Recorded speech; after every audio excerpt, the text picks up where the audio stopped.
Welcome back to Zodiac Legends, the myths written in the stars, the podcast where we explore the legends, myths, and histories woven into the constellations. In this episode, we turn our eyes to the sign of Aries, the ram that once led the celestial flock across the heavens. For over 2,000 years, Aries was the first sign of the zodiac, marking the beginning of the year and the rebirth of the world. Even today, though the stars have shifted, the equinoctial point, the northern spring equinox, is still called the first point of Aries. But Aries is more than just a celestial marker. It is a sign of strength, sacrifice, and heroism. Its stories spanning from Mesopotamia to Rome, from the deserts of Libya to the mythical lands of the Argonauts.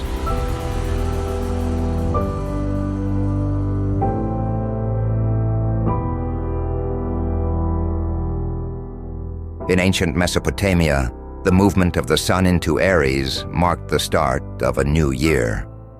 To the Babylonians, Aries was known as Mul-Lu-Hun-Ga, meaning hired man. This name was linked to the god Tammuz, a deity of springtime renewal and rebirth. Each year, when Aries rose in the dawn sky during the spring equinox, it signaled a time of change, the rebirth of nature after winter's grasp. The Assyrians saw Aries as more than just a sign of renewal. They called it the altar and the sacrifice. The ram was a sacred offering, its blood spilled in ceremonies to honor the gods. This theme of sacrifice endured for millennia, finding echoes in the Hebrew Passover, where the blood of a lamb was painted on doorways to protect the firstborn from the angel of death during the plagues of Egypt. In pagan Rome, soldiers would sacrifice a ram before battle, offering its life in exchange for victory. Though Aries was a symbol of renewal in Mesopotamia, it took on a new identity when the Greeks reimagined the constellation. By 500 BC, Aries became the sacred ram of Hermes, the very creature that carried the children of King Athamas to safety in the famous legend of the Golden Fleece.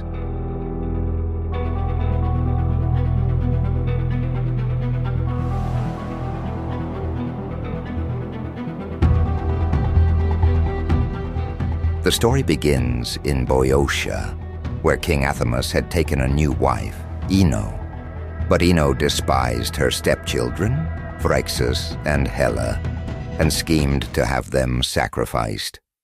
Before the dreadful act could take place, Hermes sent a magnificent golden-fleeced ram to rescue them. The ram soared through the sky, carrying the children far from danger.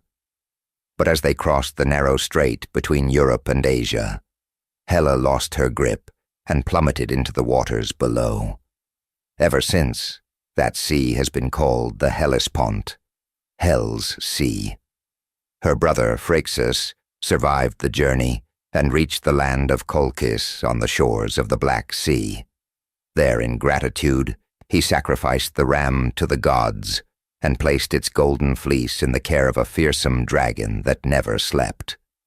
That very fleece would later become the object of Jason's legendary quest, sparking one of the greatest adventures in Greek mythology, the voyage of the Argonauts.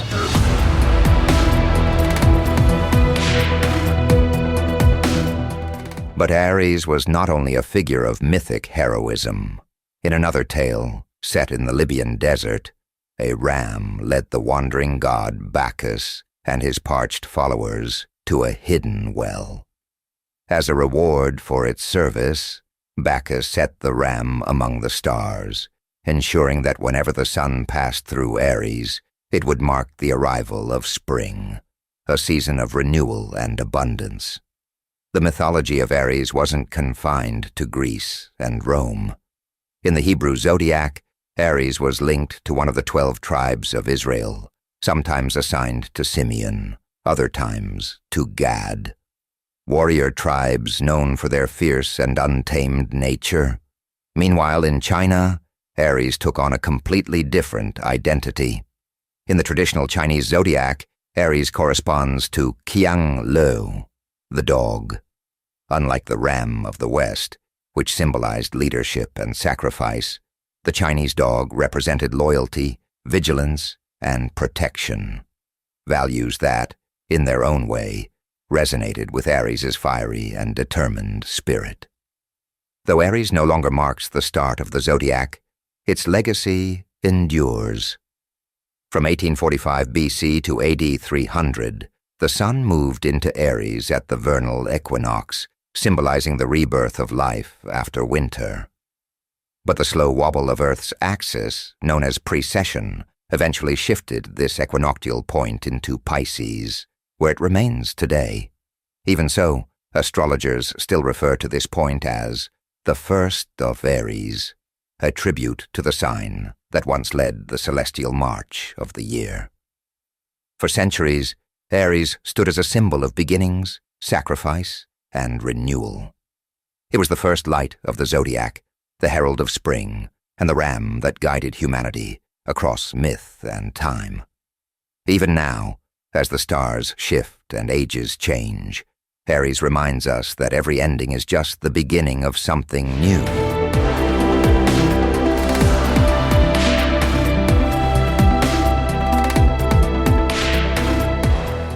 And so we close another chapter in our journey through the zodiac. But the stars still hold many more stories. Join me next time as we move into the world of Taurus, the steadfast bull, the guardian of the harvest, and the symbol of divine power across civilizations. If you enjoyed this episode, be sure to follow Mythic Cosmos. Until next time, keep looking up. The myths are written in the stars.